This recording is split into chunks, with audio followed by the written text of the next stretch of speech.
प्रेम अगर सच्चा हो तो देर भले लगे, पर भगवान उसे जरूर सुनते हैं। गोकुल में एक सुंदर मोर रहता था जो श्री कृष्ण का परम भक्त था। वह दिन रात एक ही इच्छा रखता था, बस एक बार अपने सांवरे के चरणों का स्पर्श मिले। उसने एक युक्ति सोची और हर दिन श्री कृष्ण के द्वार पर जाकर बैठ जाता। जब भी श्री कृष्ण बाहर निकलते वह अपनी मधुर आवाज में गाता, मेरा कोई ना सहारा बिना तेरे, गोपाल सांवरिया मेरे।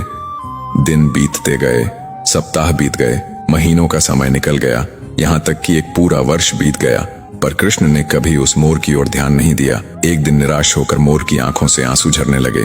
उसी समय एक चंचल मैना वहां से गुजरी और यह दृश्य देखकर ठिठक गई।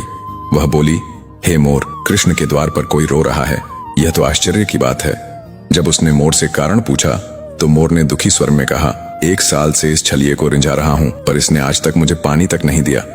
मैना मुस्कुराई और बोली, मैं बरसाने से आई हूँ, चल मेरे साथ, राधे रानी दयालु हैं, वे तुझ पर अवश्य कृपा करेंगी। मोर ने उसकी बात मान ली और दोनों उड़ चले बरसाने की ओर। वहां पहुंचकर मैना ने गाना शुरू किया, राधे राधे बरसाने वाली राधे। पर मोर तो वही पुराना भजन गा रहा था, मेरा कोई न सहारा बिना तेरे, गोपाल सांवरिया मेरे। राधा रानी ने जब यह सुना तो स्वयं बाहर आई, मोर को गले लगाया और पूछा, कहां से आया रे तू?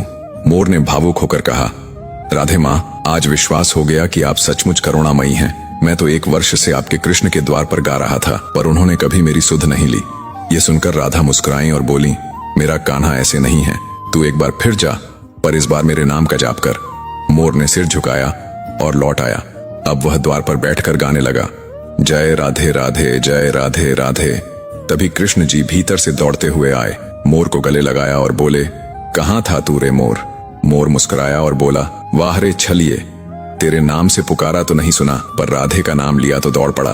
कृष्ण हंसे और बोले, यह तेरा सौभाग्य है कि तूने राधा का नाम लिया, इसलिए मैं तुझे वर देता हूँ, जब तक यह सृष्टि रहेगी तेरे पंख मेरे मुकुट की शोभा बनकर सदा मेरे साथ रहेंगे, और जो भी राधा का नाम लेगा वह सदा मेरे हृदय के निकट रहेगा। प्रेम से बोलो राधे राधे।